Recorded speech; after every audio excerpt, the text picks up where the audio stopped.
Right, how can we help? What is it you need? Do you need structural? No. Do you need nutrition? No. Do you need energetic? No. Do you need emotional? Yes. Do you need acupuncture? No. Just emotional.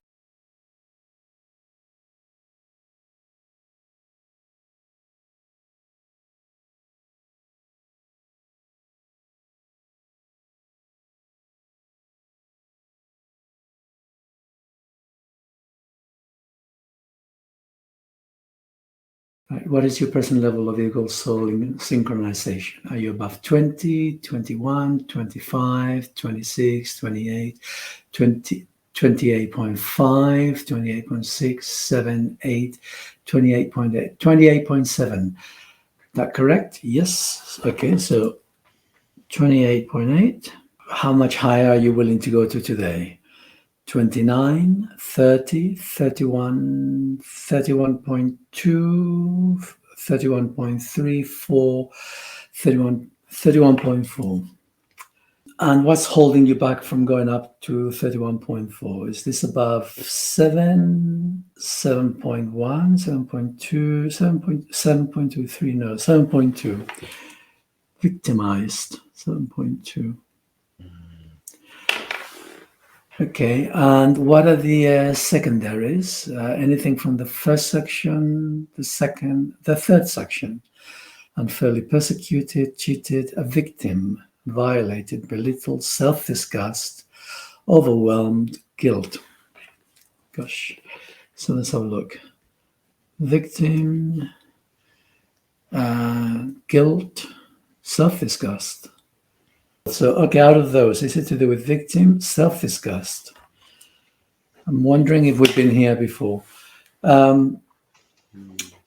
Is this to do with the present? Is this to do with the past? Is this to do with between 5 and 10, 10 and 15, 15 and 20, 20 and 25, 20 and 25, closer to 20, no, closer to 25. Something in your life at the time gave rise to those emotions. Is this to do? Hold on. Is this to do with any member of your family? No. This is to do with a friend, some sort of friend. Is it a girlfriend? No. Is it a woman friend? No. So it's a man friend. It's a man friend. So you got a friend, and you had some sort of altercation. Was this a work issue? No, it wasn't a work issue. So someone in your group, someone within your group. Tell me about what you recall of that time in your life. Just working it out. Between 2003 and 2004, Maeve and I went travelling around the world for 9 months together. So when I I think I remember that. I remember that you went to Canada. You went to an acupuncturist there for your knee. Yeah. Anyway, yeah, go on then. So when I was 25, July 2004, I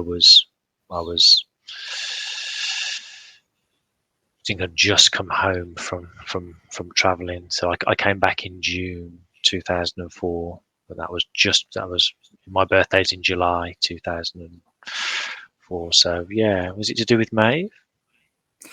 No, it's not to do with May. May is your personal. No, this is more someone you know. It's a friend. It's a friend. Okay. One of your group of acquaintances that you might have considered a friend. Wow. And it's self-disgust. So it's something about you. It's about the way that you did or did not respond to someone else, but then you took it on board. I mean, we're talking here being a victim, guilt, self-disgust is the core word for us to explore what this is about. So there's some sort of altercation with someone.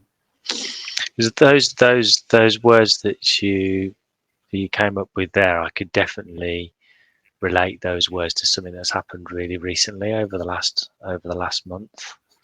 But Okay, but forget the last month for now. Okay, it may be it may be relevant in the sense of the present is the outcome of ripples from the past. Yeah, but we want to go to this event because this is not actually a core event, but that in itself is a ripple from a previous time.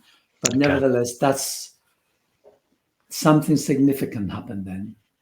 So when we were in Vietnam, a friend of mine came to visit, and we ended up falling out. It wasn't in Vietnam. Was it in England?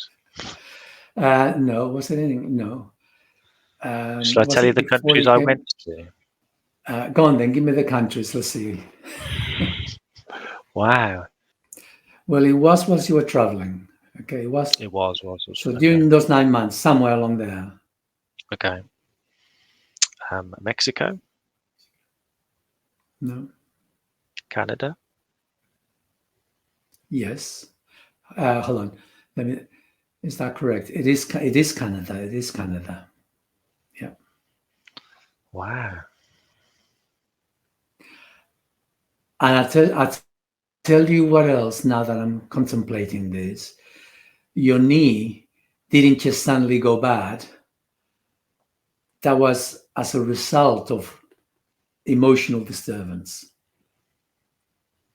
Okay. So before your knee went bad, something happened. Something emotionally disturbed you. Yeah. It's really out of my awareness then. Well, that's the whole point, isn't it? Yeah. Well, maybe So it's up to I tell you what. Tell me about your knee going bad. About the what you remember of that time before you started to get pains in your knee, or you suddenly you were aware that what was going on with your knee. I did a lot of snowboarding in Canada, so there's a physical strain on my body, which I hadn't done previously. I was staying. I spent some time staying with my auntie and uncle, my dad's brother. Okay. And those were the only friends that I had in Canada were family. There was no friends. Okay, it was none of them. It could have been more of an acquaintance, someone you had some sort of altercation with. Tell me about the week preceding your knee.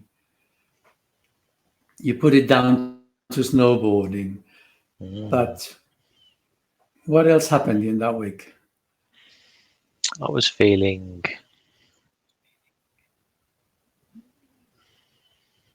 it difficult being away from home, feeling like I didn't have any kind of, like I'd lost my roots, my support, my kind of my foundation, and that's why I looked for I thought I looked for an acupuncturist more for emotional rather than physical. I thought it was emotionally Okay, started to. so you were. So there was an emotional disturbance going on within you. You felt the need for support because is this for your home in terms of your mom and dad, in terms of your brother? Is it Just not have just the location? Is it the people? What? a physical location to call home. I'd started to find a rhythm and a routine, having treatment with you and doing my qigong and with my job, and so to go traveling around the world. That all of that has kind of taken away. So I'd lost that, and so I looked for an acupuncturist to try and help me get back into balance emotionally, I think. Okay, we don't need to keep going on that direction. You're in the right place. What we now need to look at is what's actually the cause of that emotional disturbance. So you were unsettled emotionally in yourself. and you've been traveling for quite a few months. You lost your routine, you lost your mojo, as the saying goes, metaphorically speaking.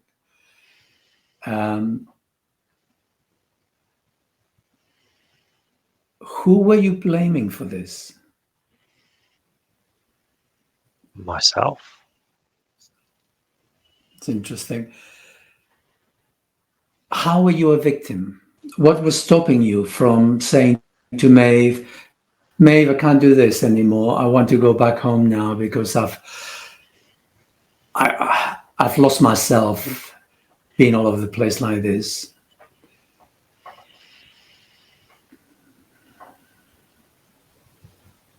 Because I'd planned to be away for a long amount of time, and I wasn't going to give up. I wasn't going to let myself go back home. I wanted to keep pushing myself to do what Listen to your what words. I had to do. Pushing myself is like you've got some sort of program in the background. Not necessarily a bad thing, but you are at odds with yourself. Completely. There's a part of you that wants to do something. There's another part of you that says, "Oh." I wonder if that is where the self-disgust comes in. That conflict.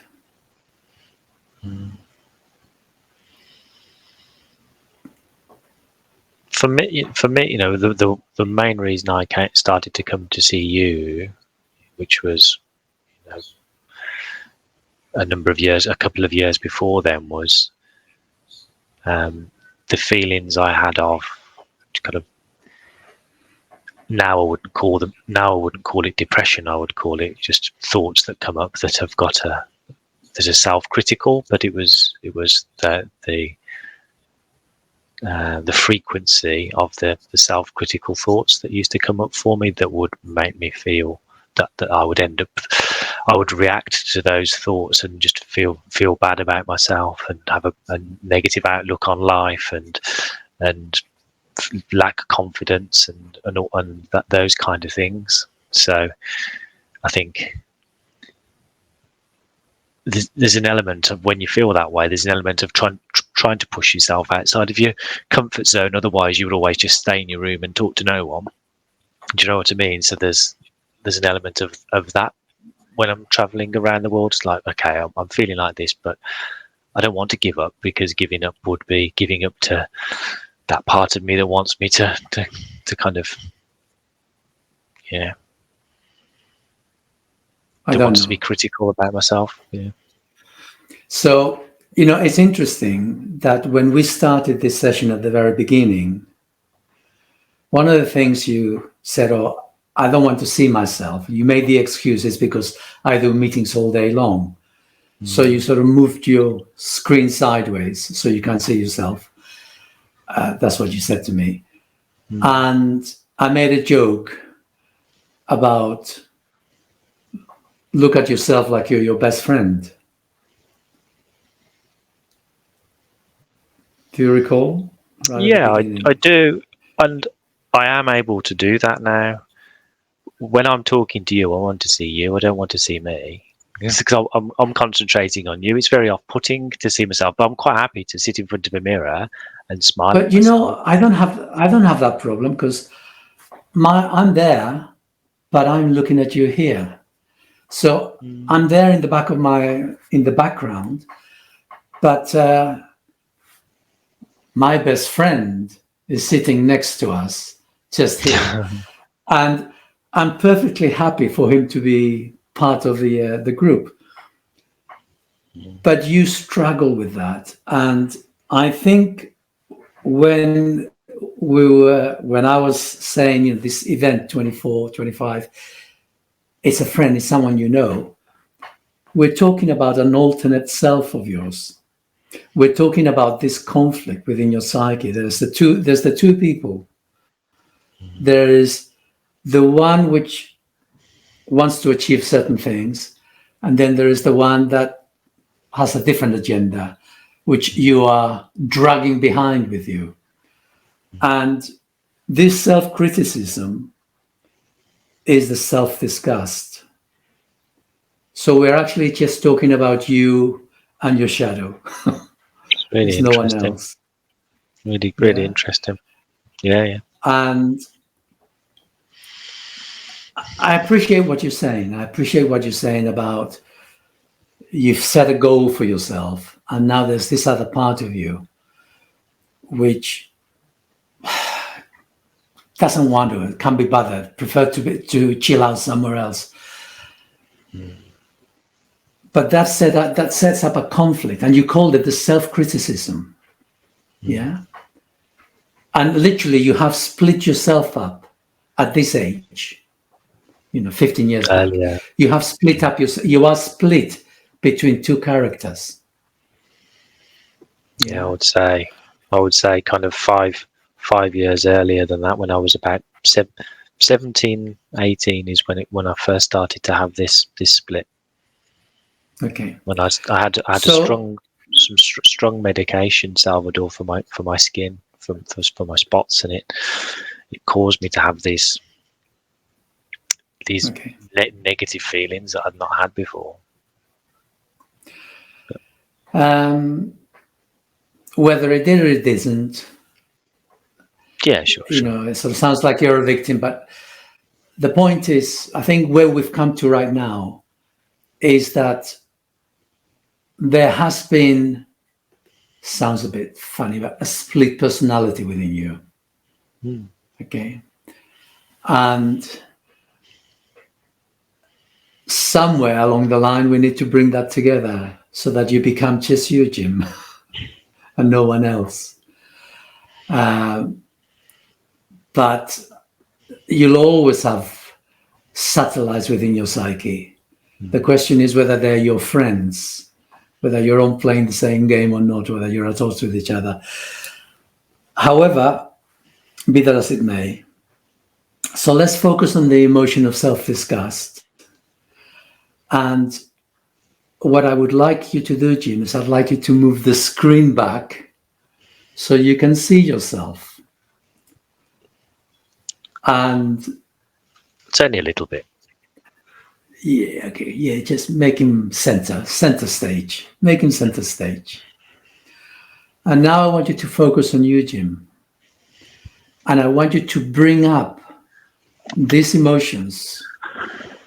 So imagine that the Jim you're watching on the screen is the Jim from when you were in Canada, when you were giving yourself a pep talk. Yeah. Yeah, this conflict. And see him as then, and generate within you those emotions of self-disgust, that criticism that you've acknowledged that you had. And just connect with them. Bring up the memories and allow the self-disgust within your own body to come to the fore somewhere in you.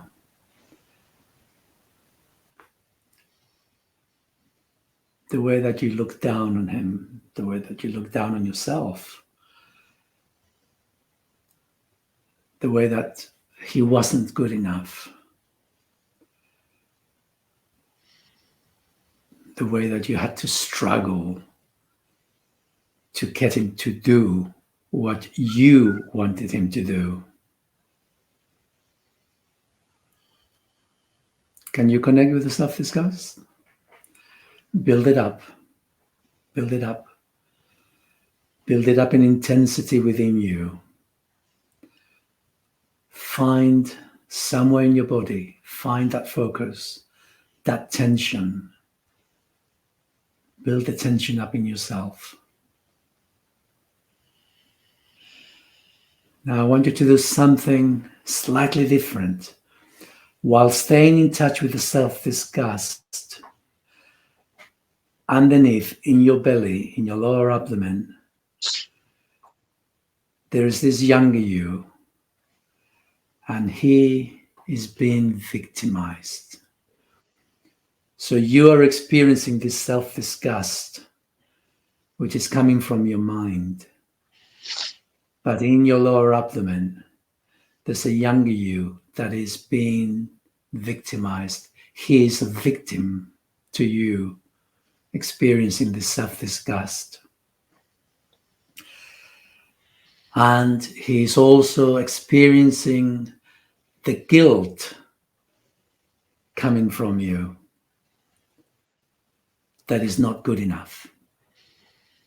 So you've got this conflict in yourself. There's this emotional part of your psyche dragging his feet. And he's been victimized by you because he's not coming up to your expectations.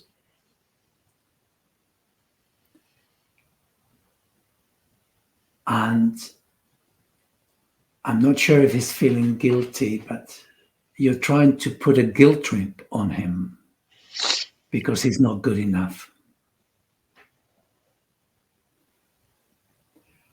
Somehow all that conflict generating tension in your body, build up that tension.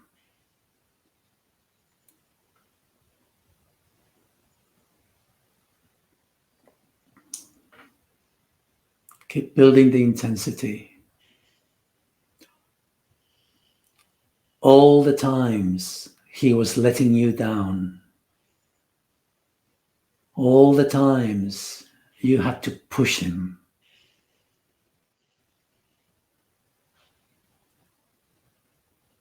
all that self-anger.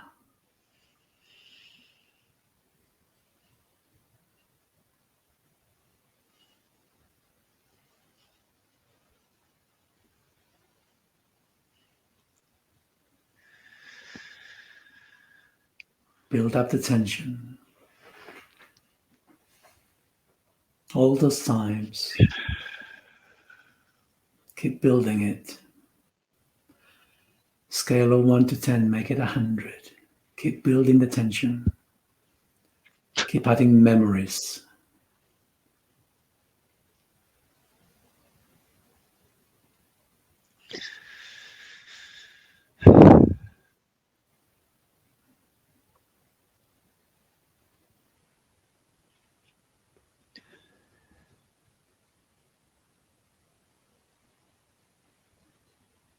Keep building.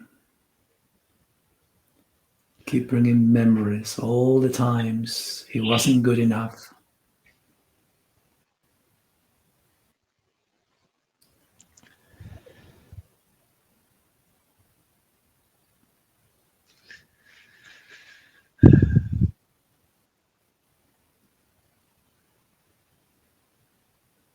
Where is the tension? Just under my ribs. Solar plexus, I think, more than lower abdomen. Yeah, solar plexus. Yeah, that's good. Keep building on it. Keep building the tension till you can't take it anymore. Till it begins to recede by itself. Keep bringing all the times, all the memories, all the struggles you've had to bring yourself under control.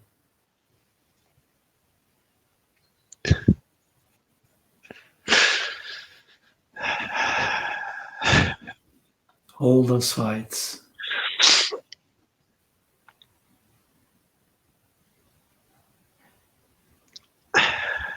Should I cry to let it out, or should I build it? And by all means, allow the tears to flow. Simply stay connected to that pain, to that tension within your solar plexus, unless it moves somewhere else. Keep building it.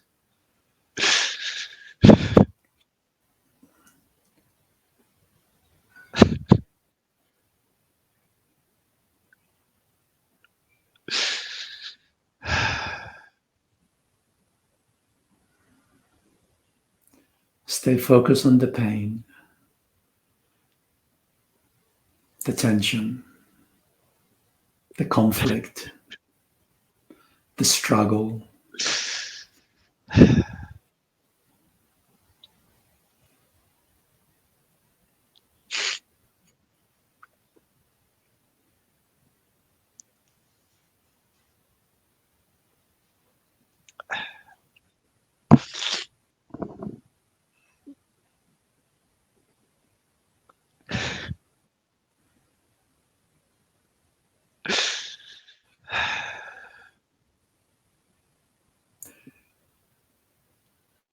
Now feel your warmth for this part of you that was being victimized, that was being oppressed by you, that wasn't quite good enough. It didn't come up to your standards, to your expectations, to your needs. Feel your warmth for that part of yourself. Let this younger you be your child.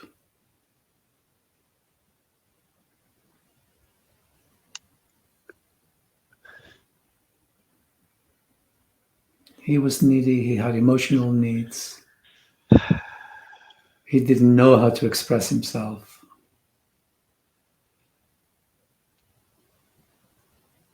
That's why he was depressed.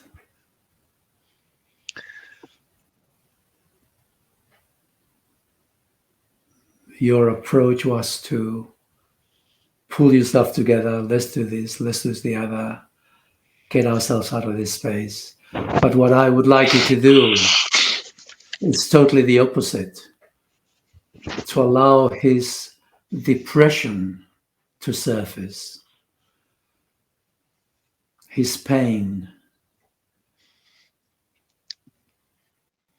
See him really, really low, really, really depressed. And now just be him, but allow him to have your support rather than you pull yourself together. Go to him, put your arms around him, and let that emotional intensity at the time to surface. He was crying out to be heard. He was in pain.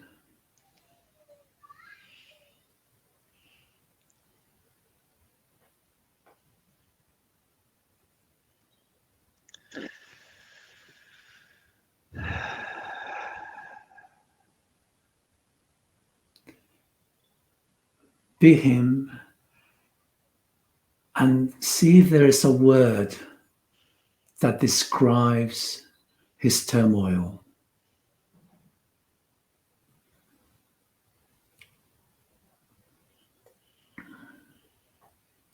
Listen to him. Is there a word that describes his turmoil? Don't overthink it. What's in there?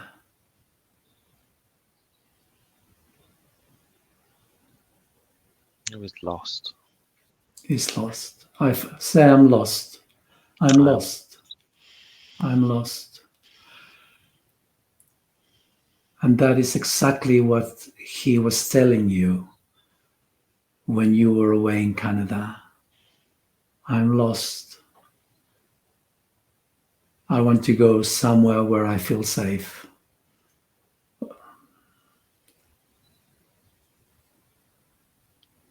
It's the same story over the years. I'm lost. I am needy.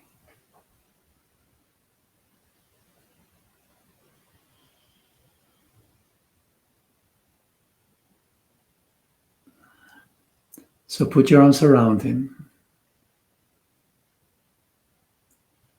and be his dad and his mum.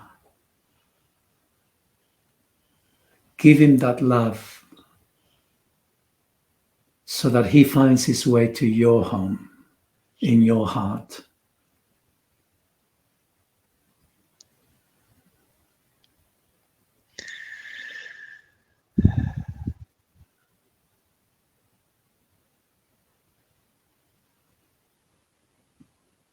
He will always be lost. There is no one out there in the world that can give him that satisfaction of feeling safe, apart from you.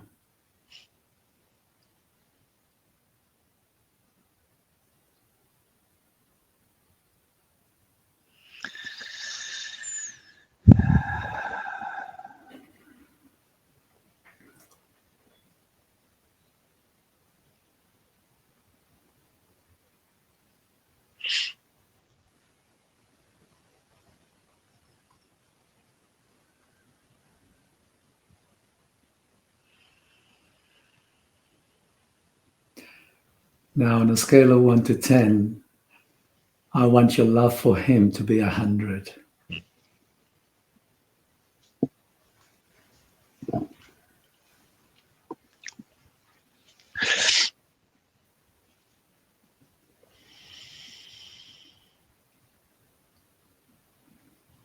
He was damaged. He was damaged. There's no getting away from that.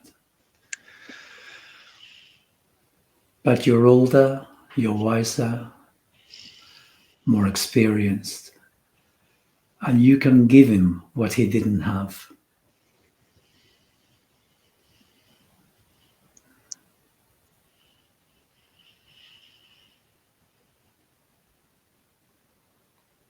And it will never be enough. And yet, you can still feed him with your love, with your acceptance, with your joy, with your laughter.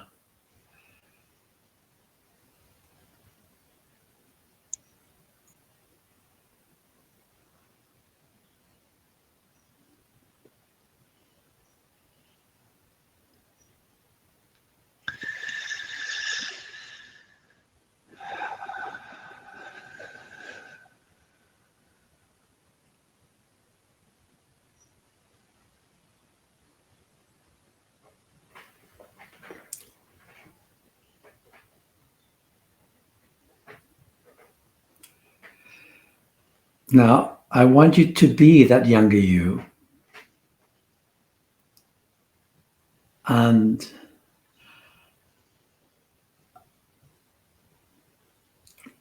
I want you to be that younger you.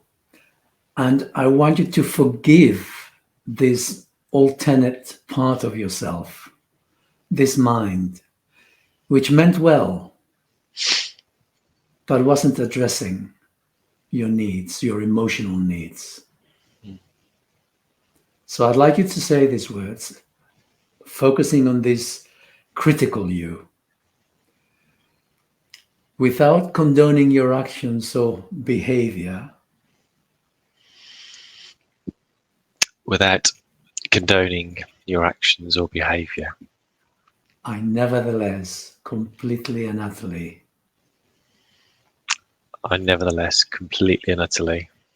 forgive you from the bottom of my heart. From the bottom of my heart. And now see him as your friend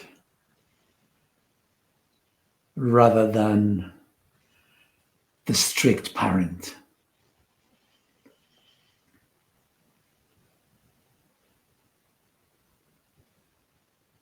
Because in truth, that's all he ever was, your friend. He just didn't know how to be. He didn't know how to help you.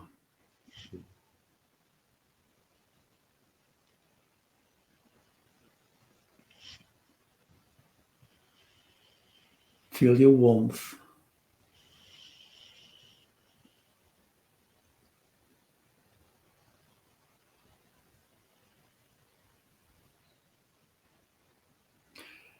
And from now on, whenever your critical parent, your critical mind, whenever it comes to the fore, as it will, remind yourself, what am I feeling? What are my emotions? What's going on within me?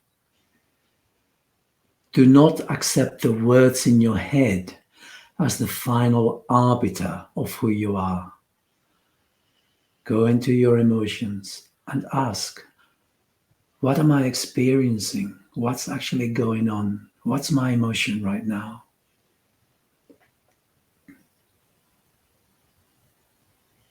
And give yourself permission to experience it.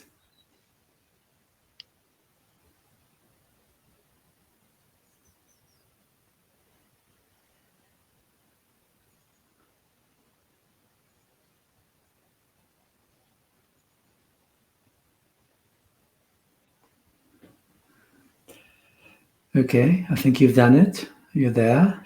Are you up to 31.4? Have you gone higher? Oh, you gone higher. Have you gone up to 32? No, not quite.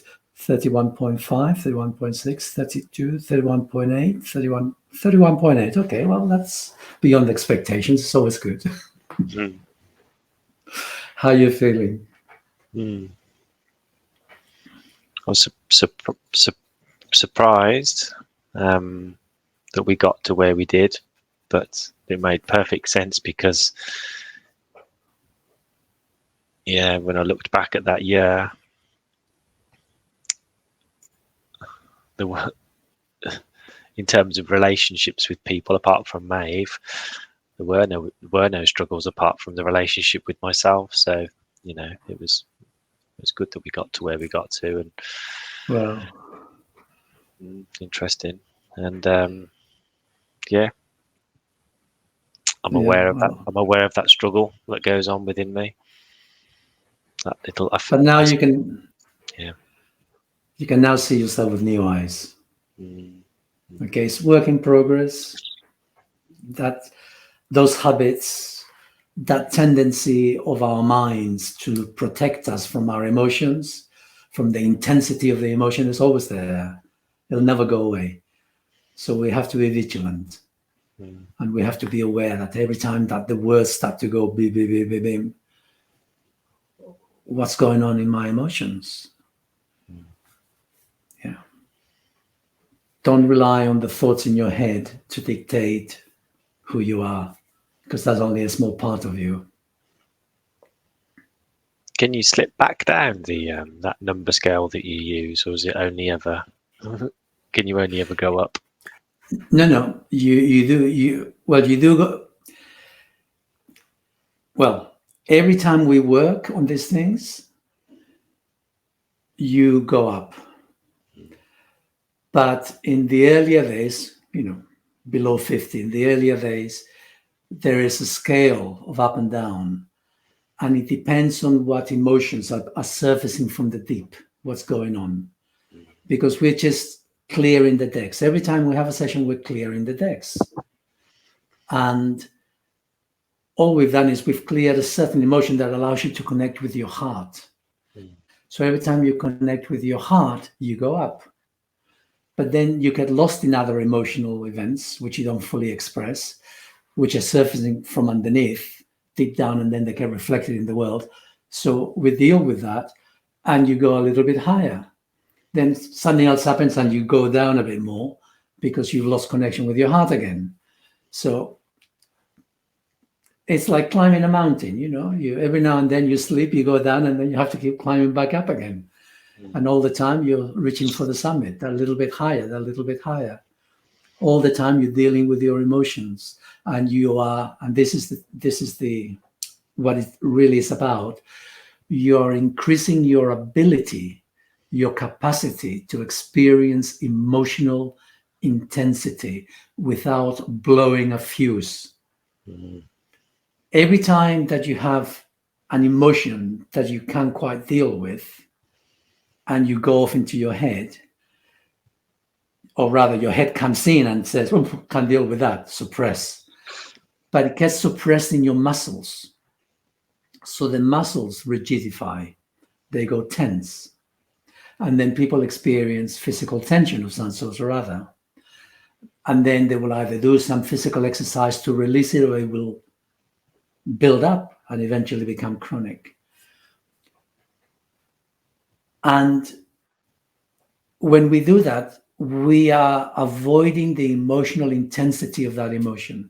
But every time we experience that emotion fully within ourselves, we, within our nervous system, are now able of experiencing greater intensity, because emotion is literally electricity flowing through the nervous system. And to the extent that we can't deal with that, we seize that electricity in the muscles so it doesn't flow. As we increase our capacity, so we can experience greater and greater intensity, and more the electricity literally flows through the nervous system. So our electromagnetic field gets stronger. because there's greater electrical flow through the system. We're not hampering its flow. Yeah, beautiful. Yeah. I used to watch Chinese films, and they, sort of totally fantastical, and they were sort of like, one guy would go behind the other, put their hands on their shoulders, and say, right, I'm now strengthening your meridians. Your flow is increasing. Now he can do magic. But underlying that is that concept that as our emotional capacity increases, so our electrical intensity through the body happens, and so we can experience more and more intense emotions without blowing a fuse. We want to be able to experience the whole gamut of emotions. Grief, sadness, anger, you name it. Even vanity, if you like. A lot of people are very vain, but they're very vain in a controlling way. Oh, it's wrong to be vain. It's just an emotion. No, if you like yourself, you look at, oh, yeah, I like that. It's okay. It's okay to like ourselves. Yeah. Or jealousy, if you're jealous, you got jealousy, experience your jealousy. It's okay to experience it. You don't need to act on it. You don't need to go and, be reactive with your jealousy, but allow the emotion to flow through us. Yeah. Whatever the emotion. Yeah. Yeah. Okay. Well, lovely session.